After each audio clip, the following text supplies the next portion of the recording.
मनीषा, तैयार हो? जी सर, मैं बिल्कुल तैयार हूँ। बहुत बढ़िया। आज हम राज्य सरकार की कुछ बहुत ही महत्वपूर्ण फ्लैगशिप योजनाओं पर वस्तुनिष्ठ प्रश्नों का अभ्यास करेंगे। जी। ये सभी प्रश्न परीक्षा की दृष्टि से बहुत ही जरूरी हैं। जी सर। चलो ध्यान से सुनना और जवाब देना। पहला प्रश्न ये रहा। जी। प्रश्न 1, नवीन परिवारों को एनएफएसए से लाभान्वित करने का मुख्य उद्देश्य क्या है? जी सर। ऑप्शन है ए, केवल शहरी परिवारों को लाभ देना। हम्म। बी, छूटे हुए एवं पात्र परिवारों को खाद्य सुरक्षा से जोड़ना। अच्छा। सी, किसानों को बीज वितरण। डी, पोषण आहार योजना लागू करना। सर, इसका जवाब होना चाहिए ऑप्शन बी, छूटे हुए एवं पात्र परिवारों को खाद्य सुरक्षा से जोड़ना। बिल्कुल सही। सही उत्तर है बी। जी। देखो, इसकी व्याख्या समझो। इस योजना का जो उद्देश्य है वो उन परिवारों को राष्ट्रीय खाद्य सुरक्षा अधिनियम मतलब एनएफएसए के अंतर्गत लाना है जो पात्र तो थे पर पहले किसी वजह से छूट गए थे। अच्छा। हाँ, ताकि उन्हें भी सस्ती दर पर अनाज मिल सके। बहुत अच्छे। जी सर। चलो अगला प्रश्न। प्रश्न 2, कुसुम योजना के घटक ए के अंतर्गत क्या किया जाता है? जी। ऑप्शन है ए, सोलर लालटेन वितरण। बी, ग्रिड से जुड़े 2 मेगावाट तक के सौर संयंत्र। जी। सी, घरेलू सोलर रूफटॉप। और डी, सौर स्ट्रीट लाइट। सर, इसका उत्तर बी होना चाहिए, ग्रिड से जुड़े सौर संयंत्र। एकदम सही। सही उत्तर है बी। जी। इसकी व्याख्या है, कुसुम योजना के घटक ए के तहत किसानों को अपनी आय बढ़ाने के लिए ग्रिड से जुड़े सौर ऊर्जा संयंत्र जो 2 MTV तक के हो सकते हैं वो स्थापित किए जाते हैं। अच्छा। हाँ, और देखो इसे याद रखना आसान है। कुसुम यानी किसान ऊर्जा सुरक्षा, है ना? जी सर, किसान ऊर्जा सुरक्षा। बहुत बढ़िया। प्रश्न 3, RDSS योजना का संबंध किससे है? जी सर। ऑप्शन देखो। ए, ग्रामीण सड़क निर्माण। बी, जल संरक्षण। सी, विद्युत आपूर्ति ढांचे को मजबूत करना। या डी, डिजिटल शिक्षा। सर, RDSS ये विद्युत आपूर्ति से संबंधित है, तो ऑप्शन सी सही होगा। शाबाश, सही उत्तर है सी। जी। इसकी व्याख्या है, रीवैम्प्ड डिस्ट्रीब्यूशन सेक्टर स्कीम मतलब RDSS। इसका उद्देश्य बिजली वितरण प्रणाली को सुदृढ़ करना है और साथ ही लाइन लॉस कम करना और स्मार्ट मीटरिंग को बढ़ावा देना है। जी। अगला प्रश्न। प्रश्न 4, लाडो प्रोत्साहन योजना के अंतर्गत बालिका के जन्म पर कितनी राशि दी जाती है? जी। ए, 50,000 रुपए। बी, 1 लाख रुपए। सी, 1,25,000 रुपए। या डी, 1,50,000 रुपए। सर, इसमें राशि 1,50,000 है, तो ऑप्शन डी। बहुत बढ़िया, सही उत्तर है डी। जी। व्याख्या देखो। इस योजना में गरीब परिवारों की बालिकाओं के जन्म पर सरकार की तरफ से 1,50,000 रुपए का बचत बॉन्ड दिया जाता है। अच्छा, बचत बॉन्ड। हाँ, जिससे बालिका शिक्षा और उसके सशक्तिकरण को बढ़ावा मिले। जी सर। चलो प्रश्न 5, प्रधानमंत्री सिंचाई योजना में किसानों को किस पर अनुदान दिया जाता है? जी। ऑप्शन है ए, केवल नहर सिंचाई। बी, ड्रिप, स्प्रिंकलर, डिग्गी, फार्म पॉन्ड। सी, ट्रैक्टर खरीद। और डी, उर्वरक वितरण।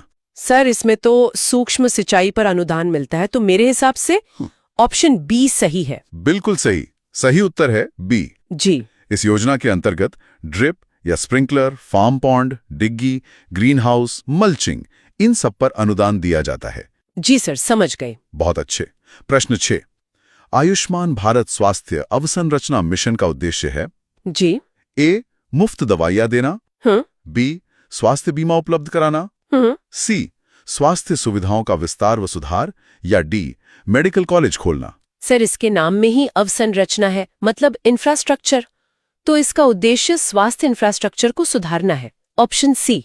बहुत अच्छे, सही पकड़ा। सही उत्तर है सी। जी। इस मिशन का उद्देश्य ग्रामीण और शहरी क्षेत्रों में दोनों जगह स्वास्थ्य अवसंरचना को मजबूत करना है और अस्पताल, लैब और स्वास्थ्य केंद्र विकसित करना है। जी सर। अगला सवाल, प्रश्न 7, कर्म भूमि से मातृभूमि अभियान का मुख्य फोकस क्या है? जी सर। ऑप्शन है ए, रोजगार सृजन। बी, जल पुनरावरण संरचनाओं का निर्माण। सी, वृक्षारोपण। डी, सड़क निर्माण। सर, कर्मभूमि से मातृभूमि ये जल संरक्षण से जुड़ा हुआ अभियान है, तो ऑप्शन बी। एकदम सही। सही उत्तर है बी। जी। इस अभियान के अंतर्गत जोहार, चेक डैम, तालाब ये सब बनाकर भूजल स्तर को बढ़ाने पर जोर दिया जाता है। जी। चलो अगला प्रश्न। स्वच्छ भारत मिशन ग्रामीण का लक्ष्य है जी। ए शहरी सफाई, बी औद्योगिक कचरा प्रबंधन, सी गांवों को खुले में शौच मुक्त बनाए रखना, या डी सीवेज ट्रीटमेंट। सर ये ग्रामीण मिशन है तो इसका मुख्य लक्ष्य गांवों को ओडीएफ बनाए रखना ही होगा। Option C. सही जवाब, सही उत्तर है सी। जी। हाँ, इस योजना के तहत ओडीएफ यानी ओपन डेफिकेशन फ्री गांवों को बनाए रखना ये इसका मुख्य उद्देश्य है। जी सर। प्रश्न 9। स्वामित्व योजना का क्या उद्देश्य है? जी। ऑप्शन ए कृषि ऋण वितरण, बी ड्रोन सर्वे द्वारा संपत्ति अधिकार देना, सी वन भूमि आवंटन, या डी पट्टा निरस्तीकरण। सर इसमें ड्रोन सर्वे से जमीन का पट्टा दिया जाता है, तो ऑप्शन बी सही है। बहुत बढ़िया, सही उत्तर है बी। जी। इस योजना में ड्रोन सर्वे के माध्यम से ग्रामीणों को उनकी जो आवासीय संपत्ति है जी। उसका कानूनी स्वामित्व यानी पट्टा दिया जाता है। जी सर। प्रश्न 10। जी। मुख्यमंत्री जल स्वावलंबन अभियान 2.0 में कितने गांवों को शामिल किया गया है? जी। ए 1000, बी 2500, सी 4700 से अधिक, या डी 10,000। सर इसमें 4700 से अधिक गांव हैं। Option C. सही उत्तर है सी। जी। व्याख्या है कि इस अभियान के अंतर्गत 4700 से ज्यादा गांव में 1.10 लाख जल संरक्षण के कार्य कराए जाएंगे। अच्छा, 1.10 लाख कार्य। हाँ, चलो अगला प्रश्न 11। अटल ज्ञान केंद्र का उद्देश्य क्या है? जी सर। ऑप्शन है ए वृद्ध जन सहायता, बी युवाओं को रोजगार परक प्रशिक्षण, सी कृषि विस्तार, या डी महिला सशक्तिकरण। सर अटल ज्ञान केंद्र ये युवाओं के प्रशिक्षण से संबंधित है, तो ऑप्शन बी। बिल्कुल सही। सही उत्तर है बी। जी। अटल ज्ञान केंद्रों में ई लाइब्रेरी और रोजगारोन्मुख प्रशिक्षण की सुविधा दी जाती है। जी सर। प्रश्न 12। जी। मुख्यमंत्री शिक्षित राजस्थान अभियान किससे संबंधित है? जी। ए उच्च शिक्षा से, बी तकनीकी शिक्षा से, सी विद्यालयी शिक्षा की गुणवत्ता से, या डी साक्षरता मिशन से। सर इसका जवाब है सी विद्यालय शिक्षा की गुणवत्ता। एकदम सही। सही उत्तर है सी। जी। इस अभियान का उद्देश्य है कि नई शिक्षा नीति के अनुसार गुणवत्तापूर्ण विद्यालयी शिक्षा उपलब्ध कराई जाए। जी। अगला प्रश्न। प्रश्न 13। जी। प्रधानमंत्री ग्राम सड़क योजना का लक्ष्य है? जी सर। ऑप्शन ए एक्सप्रेसवे निर्माण, बी गांवों को हर मौसम में सड़क संपर्क देना। सर ये तो गांवों को सड़कों से जोड़ने के लिए है, तो ऑप्शन बी। बहुत अच्छे, सही उत्तर है बी। जी। पीएमजीएसवाई का उद्देश्य दूरस्थ ग्रामीण बसावटों को पक्की सड़कों से जोड़ना है। जी। प्रश्न 14। अटल प्रगति पथ योजना के तहत क्या किया जाता है? जी। ए ग्रामीण हवाई पट्टी, बी सीसी सड़क निर्माण, सी जल निकासी, या डी पुलिया मरम्मत। सर इसमें मैं थोड़ी कंफ्यूज्ड हूँ, शायद सीसी सड़क निर्माण, बी। हाँ बिल्कुल सही सोच रहे हो, सही उत्तर है बी सीसी सड़क निर्माण। अच्छा। देखो इस योजना के अंतर्गत 5000 से ज्यादा आबादी वाले जो कस्बे हैं उनमें सीमेंट कंक्रीट की सड़कें बनाई जाती हैं। जी सर, अब याद रहेगा। चलो प्रश्न 15। हाँ। प्रधानमंत्री आवास योजना शहरी का लाभ किससे मिलता है? जी सर। ए केवल बीपीएल परिवारों को, बी केवल किसानों को, सी ईडब्ल्यूएस एवं एलआईजी परिवारों को, या डी सरकारी कर्मचारियों को। सर ये ईडब्ल्यूएस और एलआईजी परिवारों के लिए है, तो ऑप्शन सी। बिल्कुल सही, सही उत्तर है सी। जी। पीएमआई अर्बन के तहत आर्थिक रूप से कमजोर मतलब ईडब्ल्यूएस और निम्न आय वर्ग मतलब एलआईजी इनको रियायती आवास मिलता है। जी। प्रश्न 16।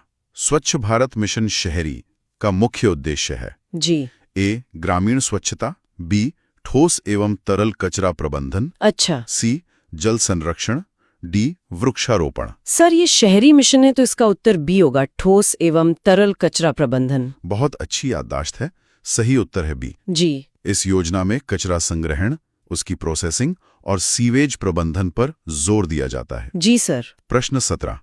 मुख्यमंत्री स्वनिधि योजना का लाभ किसे मिलता है? जी सर। ए उद्योगपतियों को, बी स्ट्रीट वेंडर्स व जरूरतमंद परिवारों को, सी छात्रों को, डी किसानों को। सर ये स्वनिधि योजना तो स्ट्रीट वेंडर्स के लिए, ऑप्शन बी। एकदम सही, सही उत्तर है बी। जी। यह योजना रेढ़ी पटरी वालों और शहरी गरीबों को आर्थिक सहायता प्रदान करती है। जी। चलो प्रश्न 18। पीएम विश्वकर्मा योजना के अंतर्गत कितनी राशि की टूल किट दी जाती है? जी। ए 5,000 रुपए, बी 10,000 रुपए, सी 15,000 रुपए, डी 25,000 रुपए। सर इसमें 15,000 की टूल किट दी जाती है, ऑप्शन सी। सही जवाब। सही उत्तर है सी। जी। इस योजना में 18 अलग अलग ट्रेड के कारीगरों को 15,000 रुपए की टूल किट, एक सर्टिफिकेट और ऋण सुविधा दी जाती है। जी सर।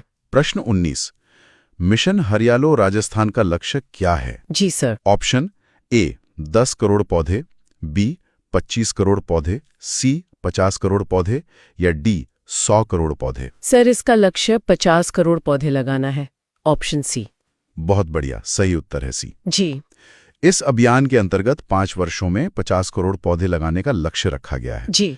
प्रश्न 20, जल जीवन मिशन का उद्देश्य है? जी। ए सिंचाई सुविधा, बी हर घर नल से जल, सी वर्षा जल संग्रह, डी नदी जोड़ परियोजना। सर ये तो बहुत प्रसिद्ध है, हर घर नल से जल, ऑप्शन बी। बिल्कुल सही। सही उत्तर है बी। जी। जल जीवन मिशन के तहत ग्रामीण क्षेत्रों में घरेलू नल कनेक्शन प्रदान किए जाते हैं। जी सर। प्रश्न 21, अमृत योजना किससे संबंधित है? जी। ए ग्रामीण जल से, जी। बी शहरी पेयजल आपूर्ति से, सी सिंचाई से या डी उद्योग से। सर अमृत योजना शहरी क्षेत्रों के लिए है, तो ऑप्शन बी सही है, शहरी पेयजल आपूर्ति। सही। सही उत्तर है बी। जी। अमृत योजना का उद्देश्य शहरी क्षेत्रों में जल आपूर्ति और सीवरेज में सुधार करना है। जी। प्रश्न 22, पंचगौरव योजना में कितने घटकों पर कार्य किया जाता है? जी। ए 3, जी। बी 4, सी 5, डी 6। सर इसके नाम में ही पंच है, तो 5 घटक होने चाहिए, ऑप्शन सी। बहुत होशियार। सही उत्तर है सी। जी। हाँ, इस योजना में 5 प्रमुख घटकों में विकास कार्य किए जाते हैं। जी सर। प्रश्न 23, प्रधानमंत्री आवास योजना ग्रामीण का उद्देश्य है? जी। ए किराए के मकान देना, सी छात्रावास निर्माण करना, डी शहरी फ्लैट देना। सर इसका उद्देश्य गरीबों को पक्का मकान देना है, ऑप्शन बी। एकदम सही। सही उत्तर है बी। जी। PMAYG के अंतर्गत बेघर और कच्चे मकानों में रहने वालों को पक्का आवास दिया जाता है। जी। प्रश्न 24, पंडित दीनदयाल उपाध्याय गरीबी मुक्त गांव योजना का लक्ष्य क्या है? जी। ए रोजगार गारंटी, बी सभी BPL परिवारों को गरीबी रेखा से ऊपर लाना, सी आवास निर्माण या डी शिक्षा सुधार। सर इसका लक्ष्य BPL परिवारों को गरीबी से बाहर लाना है, तो ऑप्शन बी। बहुत अच्छे। सही उत्तर है बी। जी। इस योजना में जो चिन्हित गांव हैं, उनके सभी BPL परिवारों को गरीबी से बाहर लाने के प्रयास किए जाते हैं। जी सर। और अब आज का आखिरी प्रश्न। जी। प्रश्न 25, नमो ड्रोन दीदी, लखपति दीदी आदि योजनाओं का उद्देश्य क्या है? जी सर। ए कृषि उत्पादन, बी महिला सशक्तिकरण, सी डिजिटल शिक्षा, ये डी स्वास्थ्य सुधार। सर ये सभी योजनाएं महिलाओं के लिए हैं, तो इसका उद्देश्य है बी महिला सशक्तिकरण। बिल्कुल सही जवाब मनीषा। सही उत्तर है बी। जी। इन योजनाओं का उद्देश्य ग्रामीण महिलाओं को स्वरोजगार, आयवर्धन और आत्मनिर्भर बनाना है। जी सर। बहुत बढ़िया मनीषा, आज तुमने ज्यादातर सवालों के सही जवाब दिए। इन सभी योजनाओं का उद्देश्य समाज के हर वर्ग तक विकास पहुंचाना है। धन्यवाद सर, आज बहुत कुछ सीखने को मिला। बहुत अच्छे। अब इस पर विचार करना कि इन सभी महत्वपूर्ण योजनाओं का लाभ सही व्यक्ति तक पहुंचे, यह सुनिश्चित करने में सबसे बड़ी चुनौती क्या हो सकती है और उसका समाधान कैसे किया जा सकता है। अगली बार हम एक नए विषय पर अभ्यास करेंगे। जी सर, जरूर।